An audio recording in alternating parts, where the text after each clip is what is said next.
Class 3-র এক ছেলে প্রথম সাময়িক পরীক্ষার সময় কুমির রচনা শিখেছে। সমস্যা হলো পরীক্ষায় রচনা এলো বাবা মায়ের প্রতি সন্তানের কর্তব্য। তখন সে কি করবে দিশেহারা।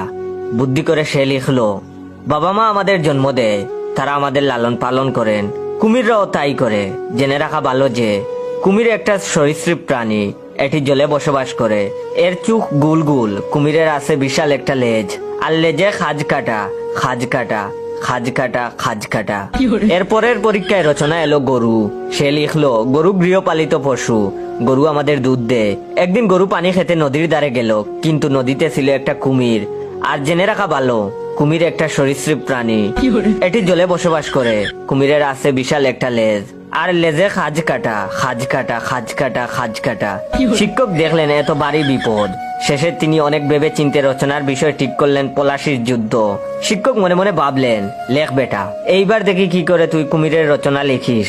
তখন ছাত্র লিখলো, 1857 সালে পলাশির প্রান্তরে ইংরেজ এবং বাংলার শেষ স্বাধীন নবাব সিরাজউদ্দৌলার মধ্যে যুদ্ধ সংগঠিত হয়েছিল। এই যুদ্ধে নবাব সিরাজউদ্দৌলা তার সেনাপতি মির্জাফরের উপর ভরসা করলেন, কিন্তু তিনি তখনও জানতে পারলেন না যে তিনি খাল কেটে কুমির এনেছিলেন। জেনে রাখা ভালো যে কুমির একটা সরীসৃপ প্রাণী, এটি জলে বসবাস করে। এর চোখ গোল গোল, কুমিরের আছে বিশাল একটা লেজ, আর লেজে খাজ কাটা খাজ কাটা খাজ কাটা খাজ কাটা।